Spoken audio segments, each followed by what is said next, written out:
tal? Nos lanzamos hasta Brasil al programa televisivo La Habitación con el periodista Yogi Ultrajano. Tiene como invitado especial, entre otros, al expresidente de Brasil, Luis Ignacio Lula da Silva. En estos momentos, desde esta programación televisiva, La Habitación. ¿Nunca conversaron eso? No, yo nunca quise hacer eso, no. Todo lo contrario, más bien. Yo fui a conversar con João Roberto Marín en la casa de Paloffe para saber qué había sucedido en el año 2013, que hizo lo que Globo no cubrió esa noticia, no cubrió esas manifestaciones. Incluso suspendieron la huelga. Era imposible que Globo hiciese eso, imagínense. Entonces fui a Paloffe a conversar con él y bueno, las personas querían, pero no tenían forma de hacerlo. Pero él era muy simple, era muy tranquilo, muy sencillo. Él pensó que yo iba a cambiar de opinión, pero no, para nada. Pero yo tenía unas buenas relaciones con todas esas personas. Además, a veces incluso los extraño, porque además de que los trabajadores ganaron muchas cosas muy importantes en ese periodo de gobierno, los empresarios también ganaron mucho dinero. ¿Usted piensa que ahí quizás fue un poco ingenuo al no tomar en cuenta las consecuencias de eso que iba a suceder, de que usted era la persona que iba a salir de ahí cuando hubiese una crisis, como hubo en el gobierno de Dilma? Cuando ellos dejasen de ganar tanto dinero, quizás ellos te iban a sacar del juego. Tal vez ellos iban a tragarse el problema, pero no. El primer problema ellos te iban a votar. A veces demoramos años en lograr descifrar un misterio. Es importante recordar que pasé mucho tiempo siendo candidato para ser presidente de la República y pasaron mucho tiempo diciendo que yo no iba a ganar las elecciones nunca. No puedes ganar las elecciones, no te van a dejar. No tiene forma, no tiene maquinaria. No tiene maquinaria, entonces. Entonces, yo perdí 3 elecciones porque tenía miedo. No me van a dejar. Me van a hacer un golpe de Estado. Voy a tener que vender el apartamento. Aquí, fue horrible en São Paulo. Lula va a ganar y va a poner un nordestino aquí. Entonces, nosotros eliminamos todos esos obstáculos. Cuando llegué a la presidencia, yo tenía una obsesión que era probarle a la sociedad brasileña que yo tenía las posibilidades de gobernar Brasil mejor que los representantes de la élite. Y estaba seguro de que el pueblo no era el problema, el pueblo era la solución. Cuando incluyésemos al pueblo, ya que lo llaman mercado, y cuando dejase de ser tratado como un paria y fuese tratado como un ciudadano de primera clase, cuando lo tratasen respetuosamente, cuando tuviese los derechos, íbamos a mejorar el país. Y como creía tanto en eso, cuando creamos la misión de Bolsa Familia, la creamos en el año 2003, cuando había mucha inflación, cuando había dinero para pagar las exportaciones, cuando en el año 2002 habíamos tenido que buscar dinero afuera para pagar las cuentas, debíamos dinero al Fondo Monetario Internacional. Tenía que conquistar y tener una credibilidad. Es como conquistar una novia. Va a una fiesta, ve las mujeres, unas te miran, otras no te miran. Entonces quizás te gustó una que no te miró, pero quieres conquistarla. Entonces tenía que buscar la manera de conquistarla. Tenía que conquistar una parte de la élite brasileña para poder probar que yo iba a gobernar este país y que iba a gobernar para todas las personas. Pero quería darle privilegios a las personas que necesitaban más. Yo quería gobernar como si fuese una madre. Le voy a dar a todos, pero a las personas más débiles, a las personas que han sufrido más, les voy a dar más. Entonces nosotros hicimos lo que hicimos. Arreglamos la economía logramos que Brasil se volviese un protagonista internacional. Recuerdo un viaje que hizo el 25 de enero del año 2003, el primer viaje.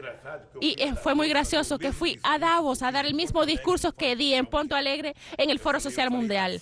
Yo hablé del FMI porque yo era la única persona que tenía la credibilidad para poder hablar del hambre y del FMI en los dos lugares. Y llegué a Davos, hice un discurso muy bueno, y cuando volví dije, mira, vamos a cambiar la geopolítica internacional.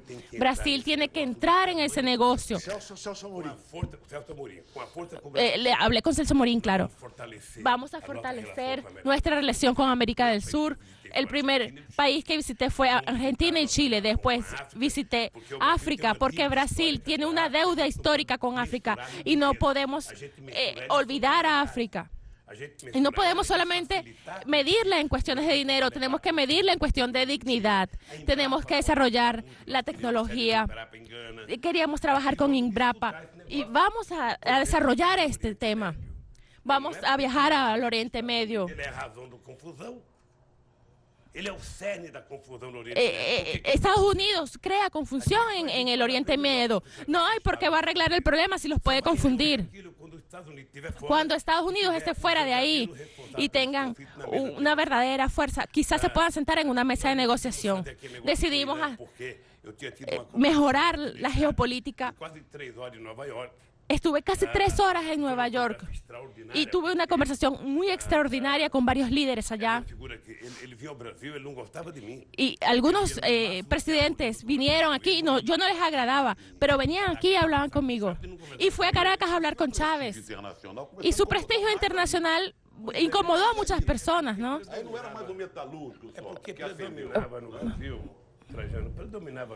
Porque, bueno, porque en Brasil había un complejo de perro callejero, que es el complejo que todavía está hasta ahora. Recuerdo a Fernando Henrique Cardoso y Menem, que luchaban para ver quién tenía más importancia en Estados Unidos. Recuerdo que Menem estaba en un caballo para ver si lo recibían más en Estados Unidos. Yo aprendí desde muy pequeño a sobrevivir y aprendí que las personas no te respetan por el tamaño que tienes, porque eres lindo. Las personas te respetan porque tienes un carácter y el carácter no está en los libros, no está en el mercado. El carácter está dentro de ti mismo. ¿Tienes o no tienes carácter? Y yo respetaba. Yo siempre cuento una historia en el primer encuentro al que yo fui, en el G8. Incluso me invitaron al G8. No, ningún país pobre participaba en el G8 y me invitaron. Y bueno, yo fui y había gente protestando y había alambre ahí cercando, alambre con púas cercando todo el lugar, cuidando a los hombres más importantes del planeta Tierra, gobernantes, líderes, presidentes, y ese pocotón de alambre de púas. Y yo dije, mire, si tienen que tener alambre de púas, algo hicieron mal. Entonces, bueno, estaba ahí sentada en la mesa, hablaba con todo el mundo, saludaba a todo el mundo. Yo no hablaba inglés, pero me equivocaba, decía palabras erradas. Y fui y saludé a cada uno, saludé a cada persona. Y de repente estaba Celso Amorim y Kofi Annan en la mesa. Y yo vi aquel grupo y todo el mundo se levantó, y parecía que había llegado, no sé, Dios. Había llegado Bush. Entonces se fueron a levantar. Yo dije, no se levante. Nosotros llegamos aquí, nadie se levantó, no, y porque llegó Bush nos vamos a levantar, no, quédese ahí. Y nos quedamos en nuestra mesa, cerca de Kofi Annan. Después Bush fue, nos saludó, se sentó con nosotros, hablamos, y le dije, ¿estás viendo, no? Si no nos subordinamos, él también se vuelve civilizado y viene y nos saluda. Porque él no gobierna un país que sea más rico que el nuestro, y que sí le gusta más la guerra. No, es un país mejor que el nuestro. Traté de explicar eso en Brasil, porque la autoestima brasileña mueve montañas, Entonces Brasil comenzó a ser respetado. Brasil comenzó a ser tratado con algún tipo de deferencia. El pasaporte brasileño empezó a ser un motivo de orgullo en el exterior. Chirac tuvo un papel importante ahí también. Tony Blair también tuvieron un papel importante. Bush tuvo un papel importante también en eso, en ese momento. Después cambió el primer ministro indio, también tuvo un papel importante, pero ellos empezaron a tratar a Brasil con algún tipo de deferencia, porque quizás yo era un operario, pero tuve políticas de inclusión social y ese comenzó a ser un modelo que comenzó a ser debatido en el mundo entero y eso nos dio importancia. Yo pensé que quizás no les gustaba, porque una persona que tiene un complejo de perro callejero va a morir como un perro callejero.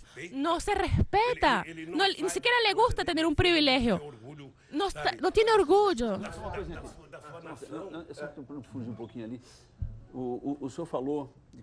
Usted habló de tener un corazón de madre, de tratar al pueblo como una madre. Usted tenía el apoyo popular, una base política.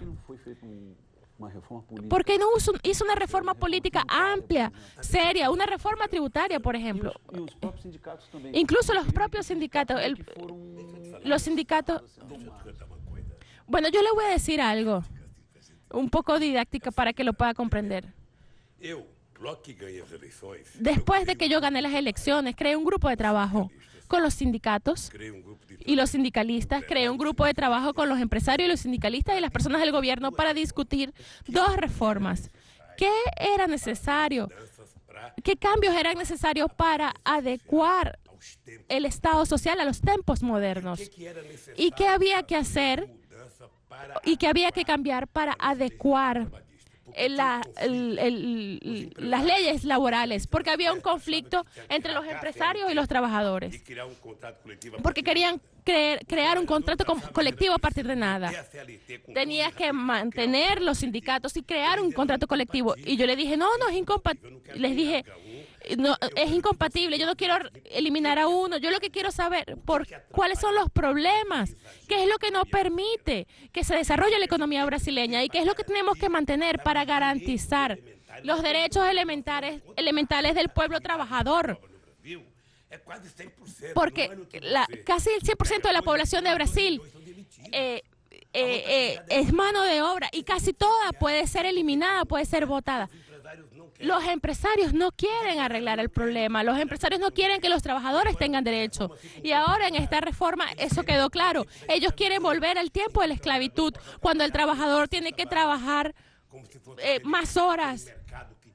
Casi que tiene que trabajar solo por comida, como se hacía en la época de la esclavitud. ¿Te acuerdas? En la época de la esclavitud, cuando tenía que trabajar y nada más comprabas en el mercado del patrón, del mercado del terrateniente, y quedabas con una deuda. Entonces negociar con el patrón es imposible, porque el trabajador no tiene ningún tipo de fuerza. Incluso quiero crear un grupo de trabajo para discutir los efectos nefastos de lo que podría suceder en el mundo laboral de este país. Pero Estados Unidos, la gente, supongamos, gana $30,000. Aquí tenemos millones de personas que viven solamente con $1,000.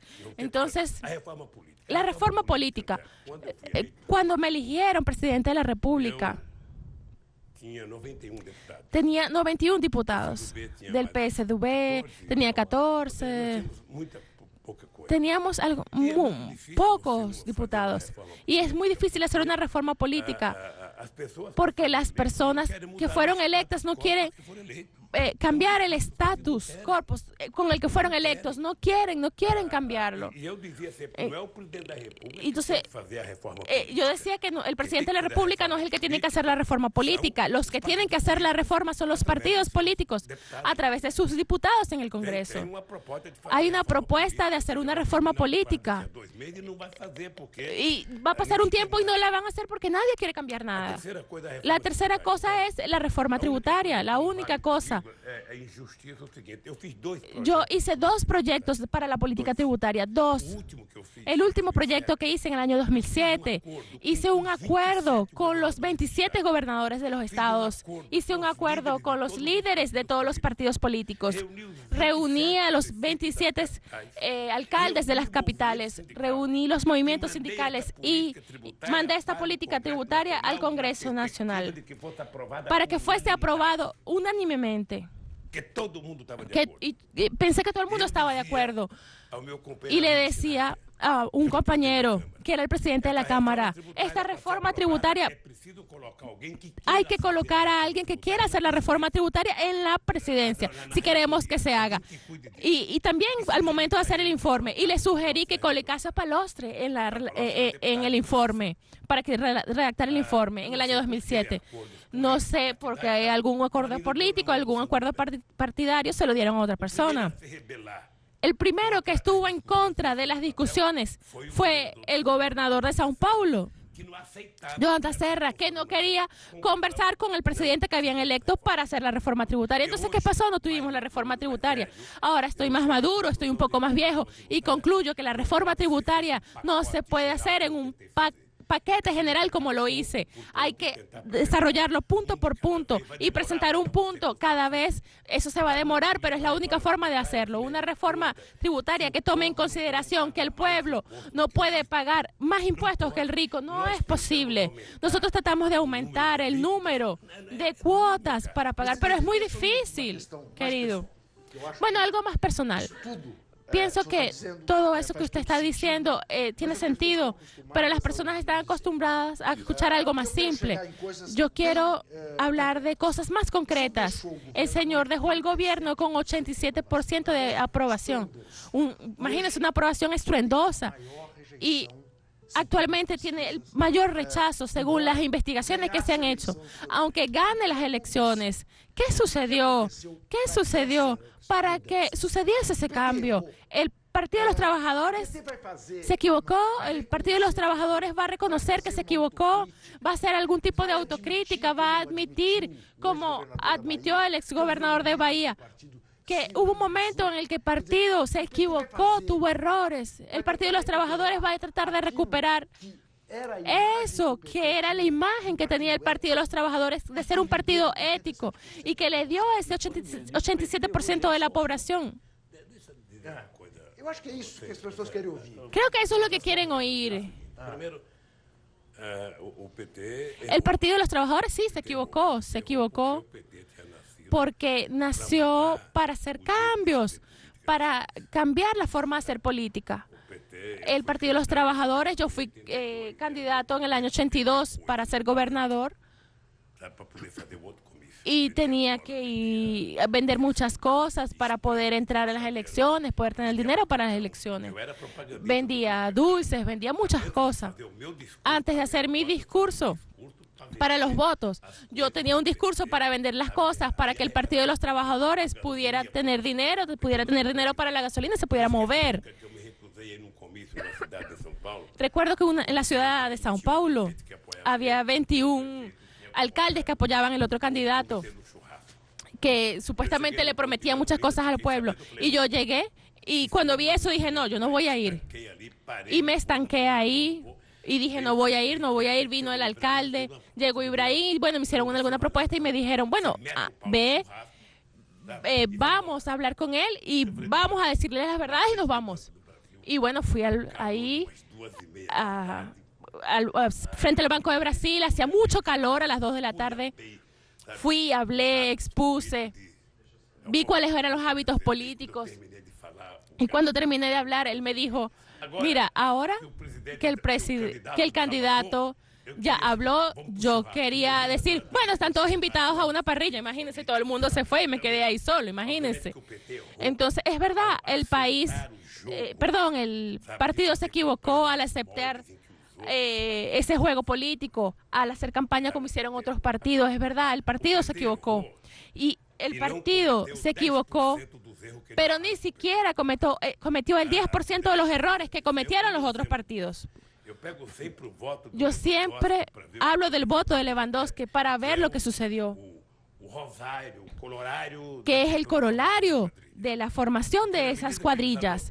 Porque cuando ellos adoptaron la teoría de la ley del dominio de hecho, yo digo que usted robó, y bueno, simplemente robó porque usted es del otro partido y robó. El PT no pidió disculpa, trata de corregirse en cada elección, trata de ser diferente, trata de hacer unas cosas que sean diferentes y mejoras.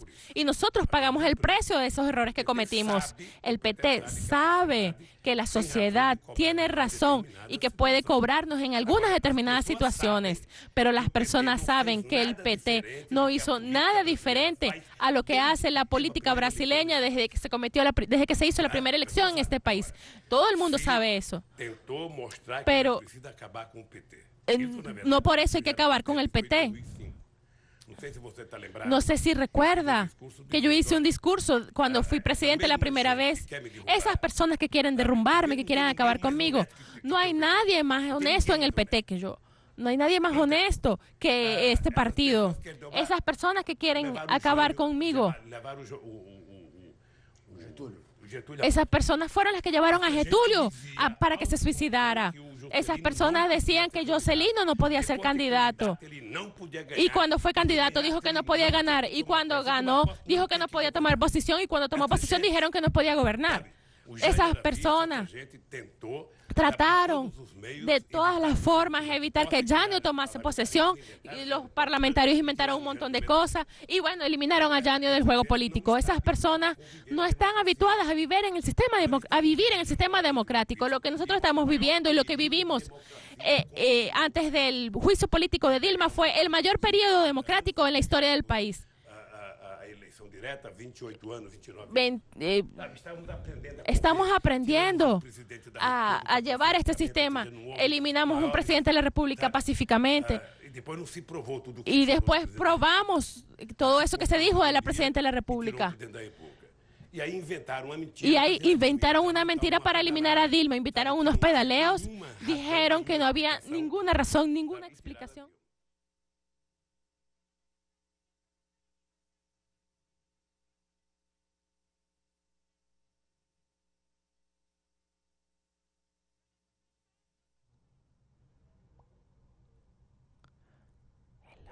Pelo Vox Pop, na hora que você pergunta cuál es el partido cuando preguntamos cuál es el partido de su preferencia, el PT aparece de primer lugar. En la folia aparece con 15, en otro periódico aparece con 15.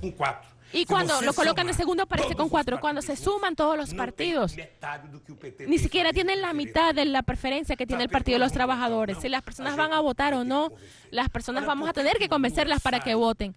Pero porque Lula sale con 87% de aprobación. 10% de regular. Algunos candidatos dirían que esas leyes que yo hice me darían incluso 10% más. Debe estar en el comité de la derecha. Usted es periodista, usted es un buen periodista. Usted sabe. Nadie en este país, nadie a lo largo de la historia, ni siquiera Prestes, que fue una persona muy importante, sufrió la masacre diaria que yo sufro todos los días, todo el santo día. Si yo en mi testimonio con Moro, en esa ocasión, yo tenía 51% de revistas, de títulos de revistas. Por ejemplo, la revista Cuánto es, la revista que solamente existe porque la familia gana dinero en la televisión para poder mantener la revista. Y la revista Bella, que por supuesto yo no voy a decir para qué sirve. Son 51 títulos, 51 primeras páginas de la revista. Y ahora voy a tener 59 primeras páginas de la revista. Soy tema en los periódicos. Tengo casi 600 títulos en los periódicos, programas de radio, Buenos Días Café, Buenos Días Hora 1, Buenos Días, no sé qué programa. En verdad, esas personas trabajó todo este periodo para tratar o Lula da história desse país.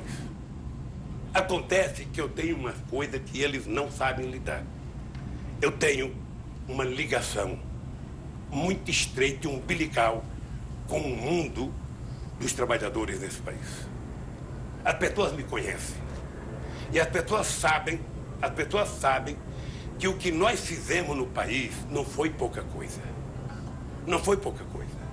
Hoje que eu estou fora, o Juca, eu tenho clareza de que o que nós fizemos aqui, você imaginar que num país desse, você colocar 40 milhões de pessoas a subir um degrau na escala social, você bancarizar, parece pouco falar a palavra bancarizar aqui, mas você bancarizar 70 milhões de pessoas, ou seja, pessoas humildes que nunca pensaram em entrar num banco, ter uma conta bancária, a gente não dá valor, mas do dia que eu fui em Brasília, pegar uma catadora de papel e ela abriu a conta na Caixa Econômica, essa mulher chorava copiosamente porque ela nunca imaginou ter uma conta no banco.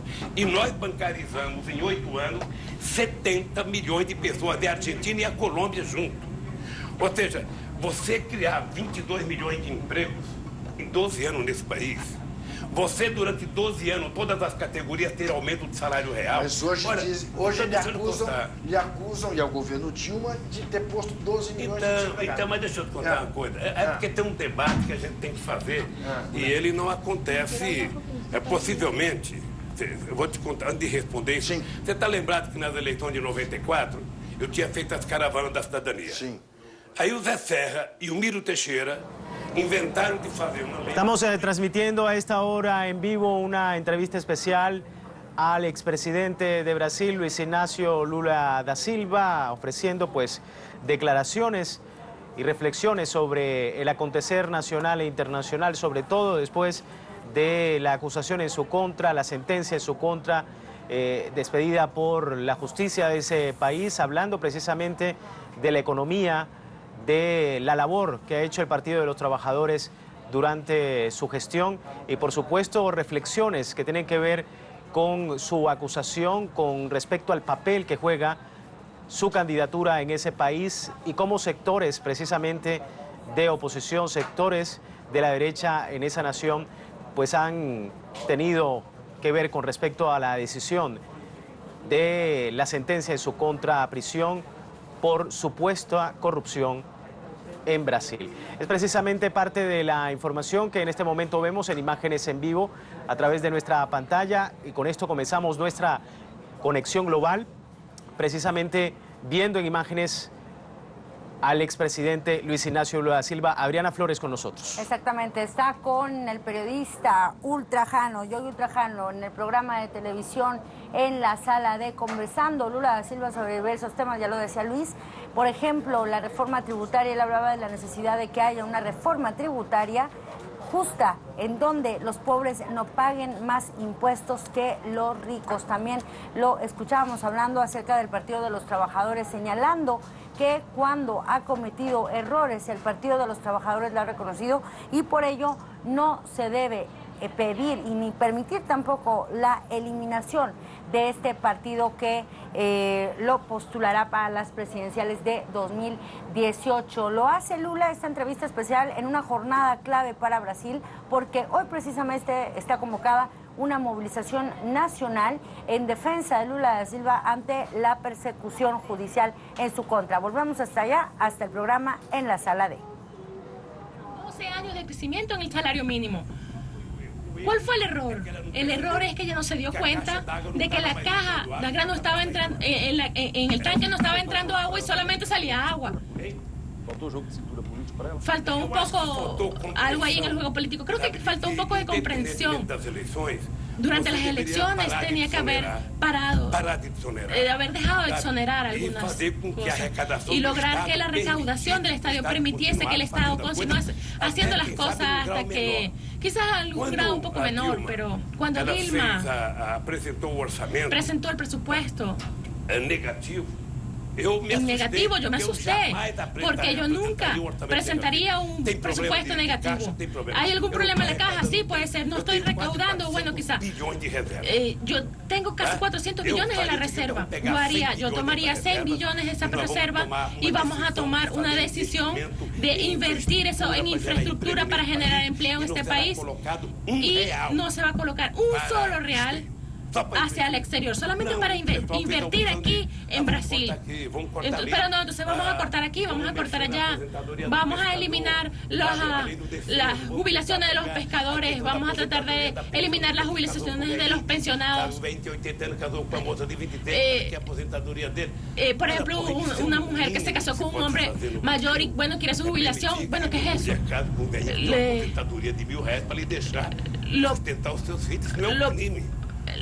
No es un crimen que una mujer joven se case con un hombre mayor para poderle dejar una pensión a sus hijos. Un crimen es no tomar ese dinero de las reservas para poder invertirlo, porque el país gana con eso, que tenemos que tomar en cuenta. Que lograr esos avances que tuvimos no fue fácil. Y hay un tiempo en el que nosotros casi que estábamos unánimes en este país. Y nosotros no le agradamos a las mismas personas que no le agradamos ahora. Hay esperanza. ¿Qué es lo que vamos a hacer en el año 2018? ¿Cuál es el proyecto para el año 2018? ¿Cómo vamos a recuperar esa esperanza que se ha perdido, aunque todavía haya? Vamos a hablar de ese problema del rechazo. Aquí en São Paulo, yo solamente gané una elección en el año 2002. El resto de las elecciones las perdí con la gente de la derecha. Vamos a estar claros en eso. Aquí en São Paulo, cada vez que ganaba en la alcaldía, solamente teníamos 30% en la primera vuelta. Y ganaba porque la derecha nos apoyaba, o ellos ganaban porque los apoyamos. Pero Covas casi no es gobernador en el 94, en el 98, porque Maluf casi gana en la primera vuelta. Brizola nunca logró nada aquí. ¿Por qué tuvimos 30%? ¿Por qué tuvimos un 30%? Porque en verdad yo soy el resultado de la revolución industrial de este país y de la clase trabajadora de este país. Entonces, esa diferencia, la izquierda, pobrecito Getúlio, casi no lograba llegar aquí. Brizola, Roger Ferreira, aquele negócio que ele tinha naquela praça lá de carro de som aqui para a Praça da Brizolinha, sabe? Entonces, sucede esto. Nosotros tenemos un público aquí en São Paulo. El PT tiene 30% de los votos en São Paulo. Dória tuvo menos votos porque había personas que no votaban por él. Entonces, ¿qué fue lo que sucedió ahora? Perdimos un poco, una parte de nuestra base. Perdimos una parte de nuestra base. Y le atribuye esa pérdida al bombardeo mediático. Incluso yo diría... No quiero hablar mal de los medios de comunicación. Yo soy político, ¿no? Voy a decirle algo. Puede poner un político dentro de otro. Y ni siquiera todos juntos van a aguantar todo lo que yo aguanté. Ni siquiera el 10% de lo que yo aguanté. Por ejemplo, vamos a hablar de algunos de los casos y no queda nadie de la derecha aquí. Y si hay alguna elección y yo fuese el candidato, ellos saben que yo puedo ganar las elecciones. Ellos lo saben, ellos lo saben.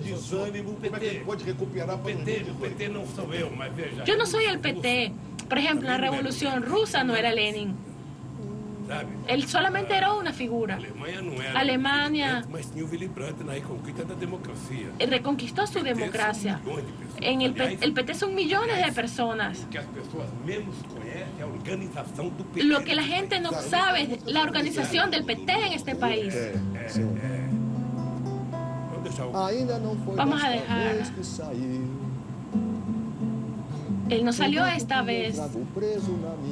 El grito que traigo aprisionado en mi garganta. Pero el que pensó que ganó se equivocó. Es solamente dejar que pase el tiempo y luchar, que llegaremos al objetivo. Lula, Lula, Lula, Lula, Lula. Como é bonito ver você. Lula, como es bueno verte caminando por el país, vontade de ser feliz, con ganas de e ser o feliz, povo cantando Lula, y el pueblo diciendo Lula, lá, Lula. Lula, Lula, Lula, Lula. Y así estábamos viendo esta participación de Lula da Silva, invitado especial para el programa en la Sala D de Ultrajano en directo desde Brasil, cuando justo hoy también va a haber una movilización para defenderlo de la persecución judicial en su contra. Por supuesto, estaremos ampliando en los próximos espacios de Telesur acerca de cómo y lo que ha dicho Lula da Silva en esta entrevista especial.